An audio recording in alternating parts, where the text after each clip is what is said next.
So good day guys, in this video I will teach you how to solve ETA or estimated time of arrival of the vessel. So in this question, determine the ETA of your ship in local time if you depart from Perth, Australia.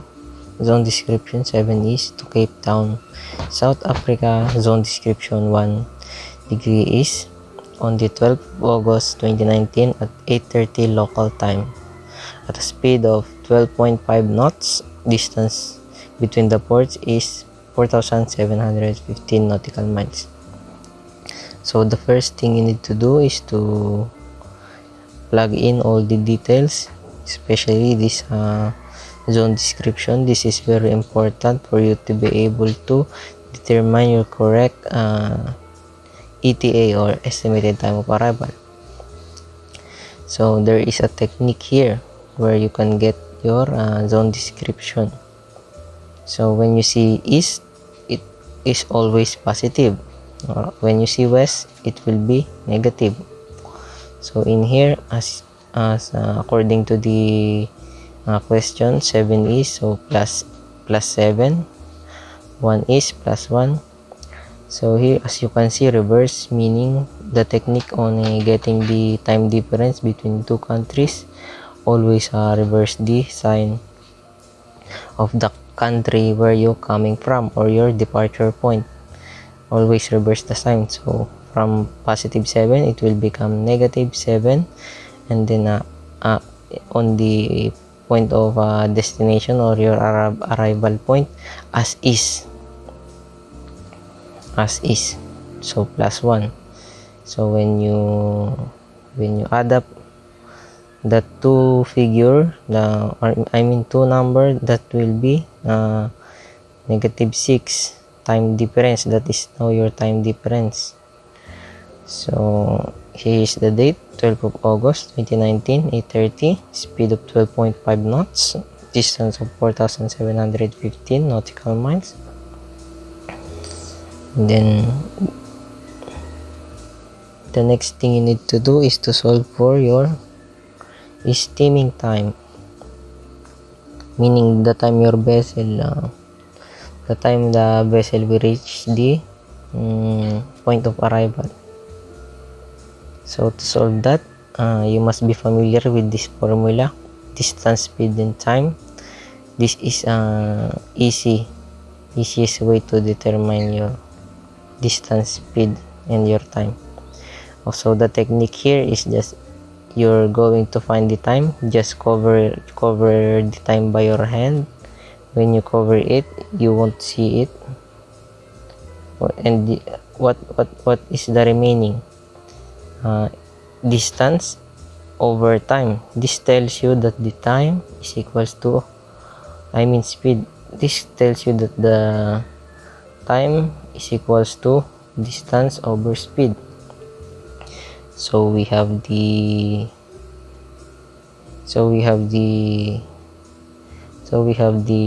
distance, which is 4,715 nautical miles, and we have the speed, which is for 12.5 knots. When we divide that, we will be able to get the answer as 377.2 hours. So that is our, because in this is not nautical mile per hour, we cancel that, and the remaining is 1 hour is hour. That's why the our value is also hour. So in here, this is our time difference, TD, Tango Delta, and it is equals to 6. As you remember, on our previous calculation, the time difference is minus 6. So we will subtract that in our time. So now we will establish our steaming time. Our steaming time is 371.2 hour, and that 371.2 hour will going to divide by 24 hour to get the days before in one day, because in one day there is a 24 hour. So this is the answer. In days, 15.467 days. So we will going to less the 15.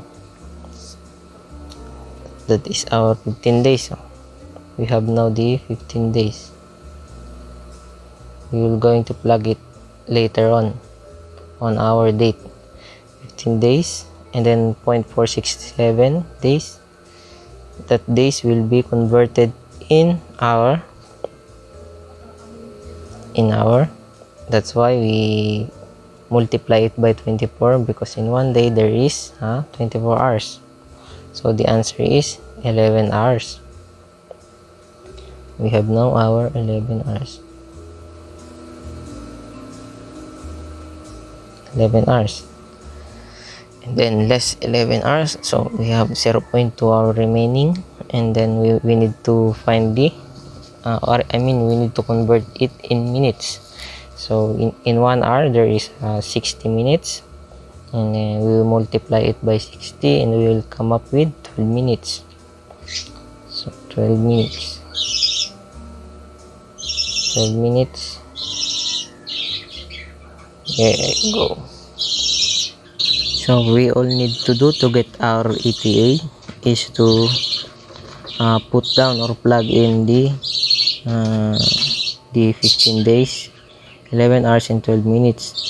So we will put here 15 is 15, and then our 11 hours and our 12 minutes.